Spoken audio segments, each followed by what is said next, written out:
Class होने वाला है हमारा कक्षा 10 अध्याय फर्स्ट गणित का। ठीक है, कक्षा 10 के गणित का चैप्टर नंबर पहला।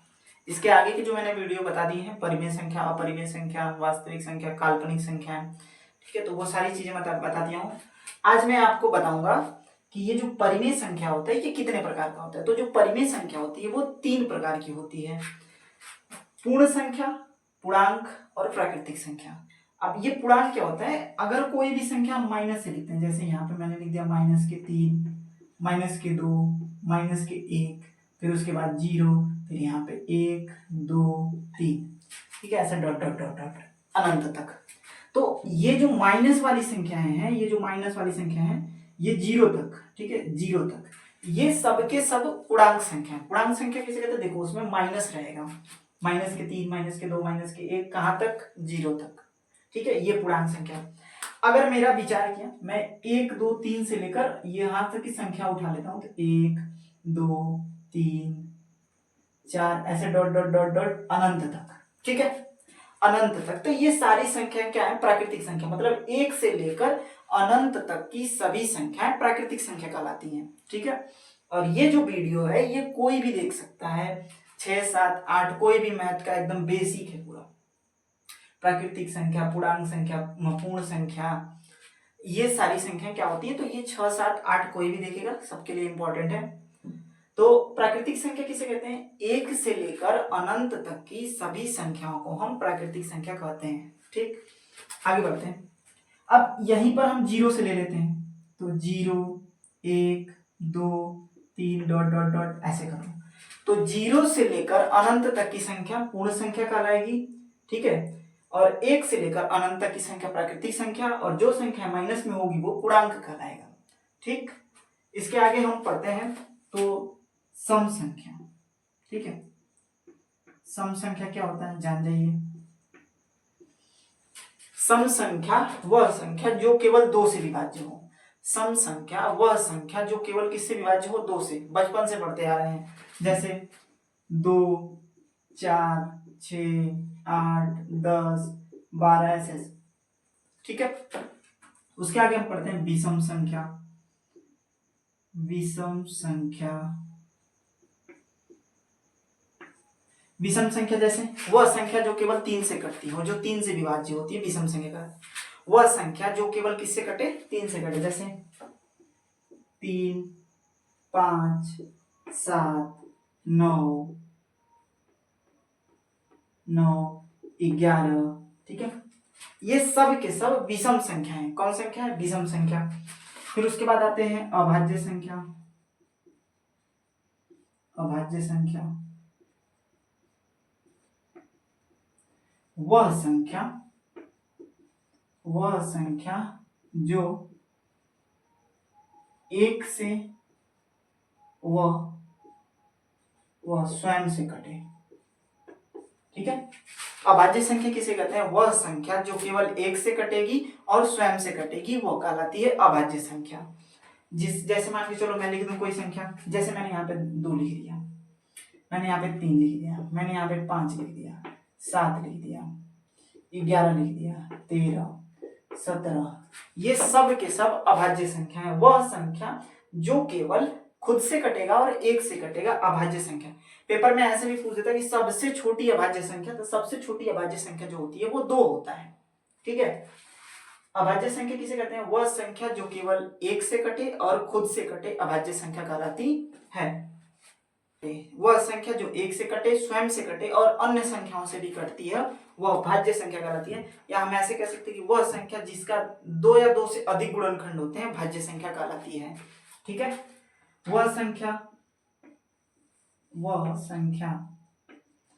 1 से भी विभाज्य होगा, 1 से, स्वयं से,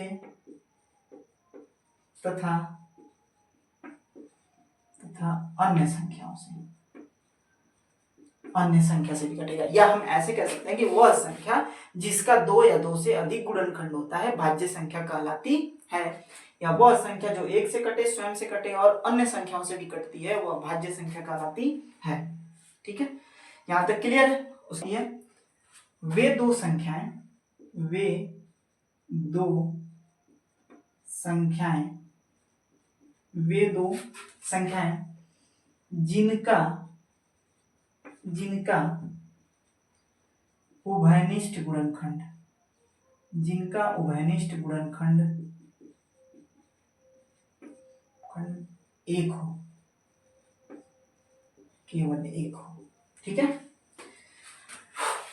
अभाज्य संख्या, इसको ध्यान से देखिएगा जरा। ठीक है, अभाज्य संख्या किसे कहते हैं? तो वे दो संख्याएं जिनका उभयनिष्ठ गुणनखंड केवल एक होता हो। ठीक है, वे दो संख्याएं जिनका उभयनिष्ठ गुणनखंड केवल एक होता। उदाहरण के माध्यम से समझते हैं। जैसे यहाँ पे मैं आपको उदाहरण बताना चाहूँ तो 8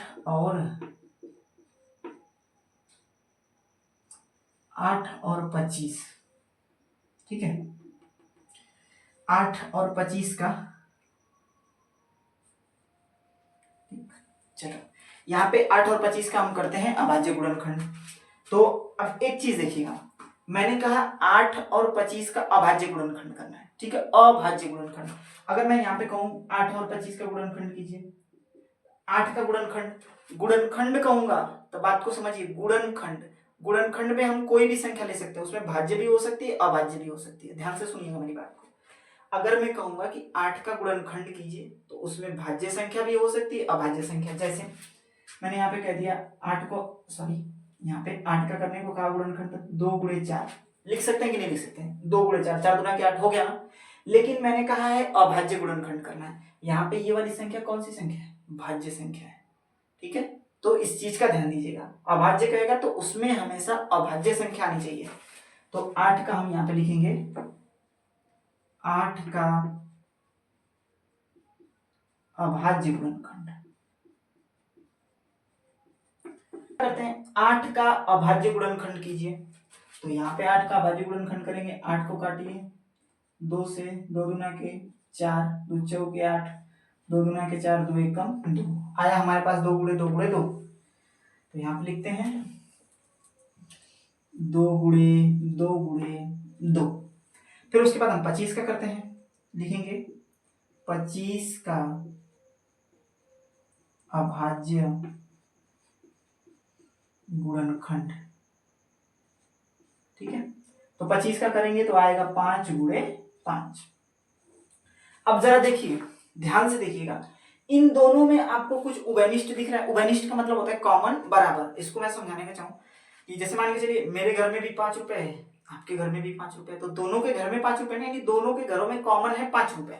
ठीक है, तो जो दोनों चीजों में कॉमन हो, तो यहाँ पे क्या इसमें 2 है तो इसमें आपको 2 दिख रहा है, या इसमें 5 है तो इसमें 5 दिख रहा है।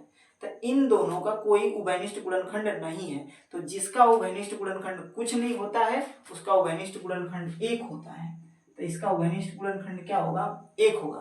तो अगर कोई पूछेगा कि 8 और 25 कैसी संख्या है, तो 8 और 25 सहअभाज्य संख्या है।